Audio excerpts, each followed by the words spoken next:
Now, for updates on sports stories across the globe, Aaron Akerijola joins us. Good morning, Aaron. Yes, Baron. Good morning. Thank you for my French gift. Where's our own?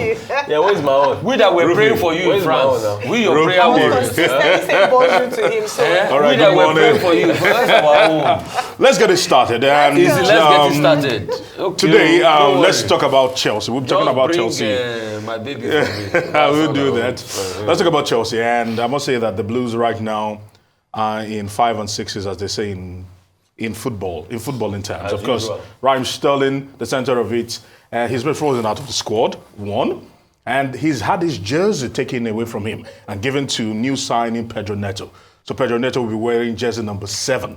As a matter of fact, if there were ambiguous inklings towards the perception of Chelsea towards this man, they've told him that you need to leave the club. He's on 300,000 a week wage. He's got 3 years on his contract. Who will buy him is the big question. But at the moment, everything that has been said and done shows that Raheem Sterling has been told you're no longer wanted in the squad. But it's unfortunate because when you look at it closely, we're now talking about the Chelsea squad.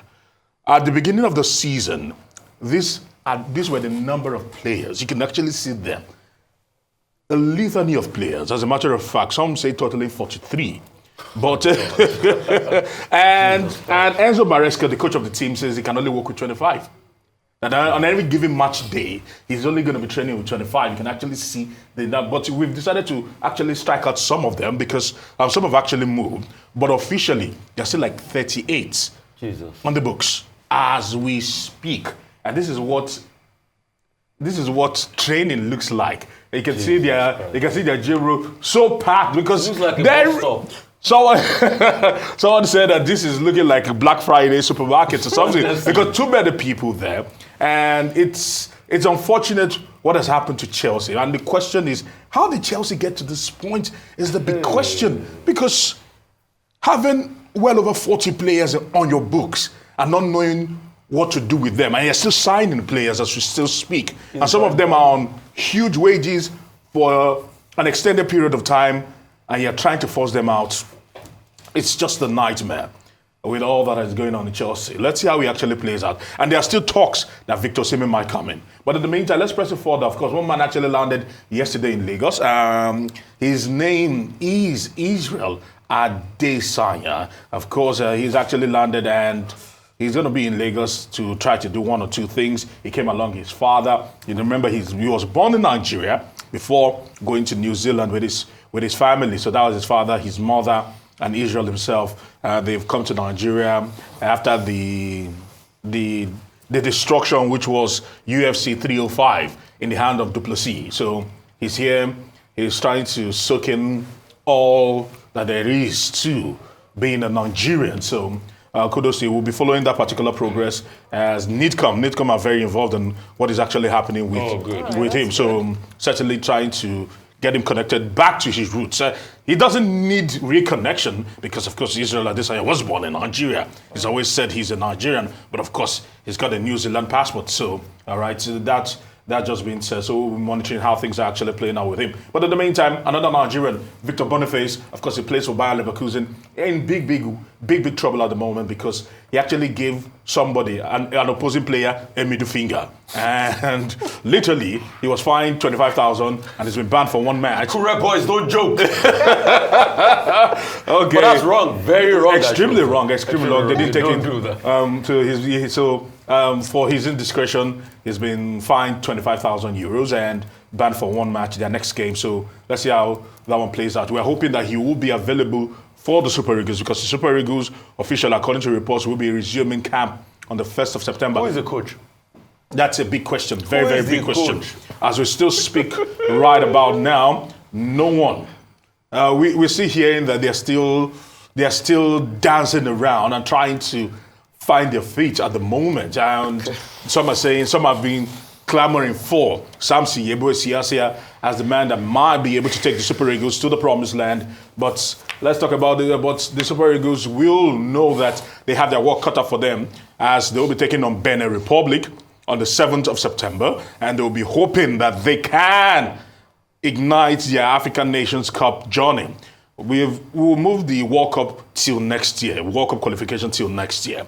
But for now, we need to focus on AFCON 2025 in Morocco. And Manuel Neuer quickly has actually retired from international football. All right, the German international, he's been prolific for them. When you look at the sheer number of clean sheets, he's actually have 124 games, 81 wins, 50 clean sheets. All right.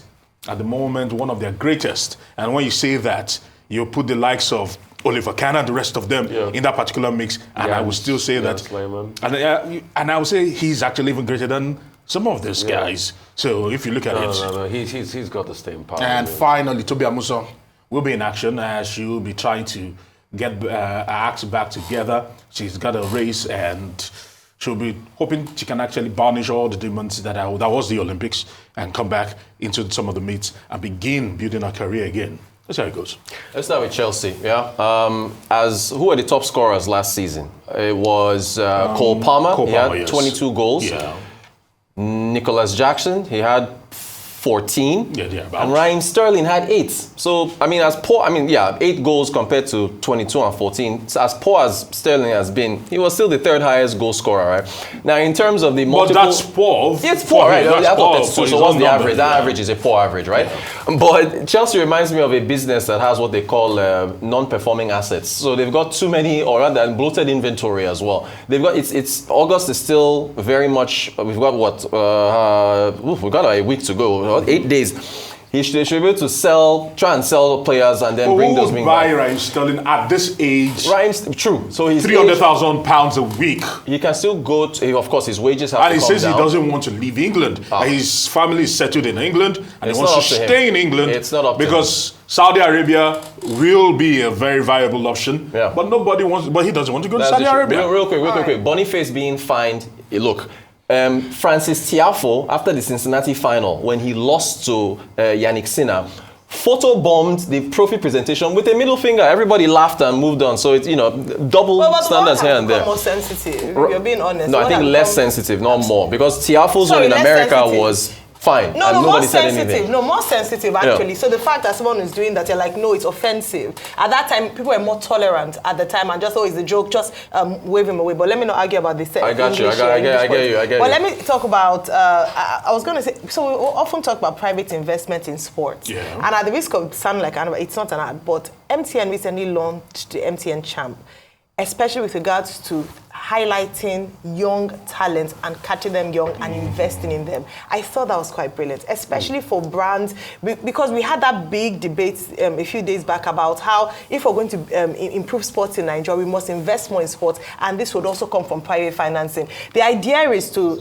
modeling after the Jamaican champs, identify young talent, invest in them, train them, so that when we have Olympics in the future, we're not preparing 1 year to the time or leaving, athletes themselves to the champion. So I thought that was a really good cause, and to, interest other private sector, not just to sponsor sports, but also to sponsor identifying talent and training them. Mm-hmm. And that's a laudable one, I must say. In fact, while we're having the conversation with AB, when AB was saying, the private companies are not getting feedback from sponsoring, in fact, Bukola Olokpa, the former commissioner of sports in Ogun State, called me and said, no, that's not true. The private companies are getting sponsoring. And in fact, Bukola Olokpa confirmed that he was part of the deal, the Premium Trust deal, with supporting Tobi Amusan, and there's been some great rewards. So private companies out there, please go out there, support sport as much as you can. For Chelsea, I'm not expecting anything this season. You see, there's something about me. I'm a very big realist. I don't deceive myself. You see, with this buying spree, does Todd Boehly think the buying spree is going to lead him? You buy all of these people, then you put a rookie to be able to lead them in Maresca. You think you're going to get it. Even when you brought a Pochettino, you did still get results. So I'm not surprised as regards what's happening in Chelsea.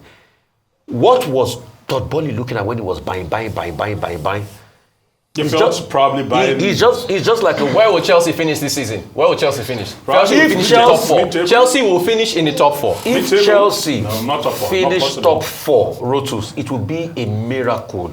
That means Pastor Jerry Eze. The entire Jesus, you have to give Moses please. It's time for a short break. Well, I know what God does. What God cannot do does not exist, but it doesn't apply to Chelsea.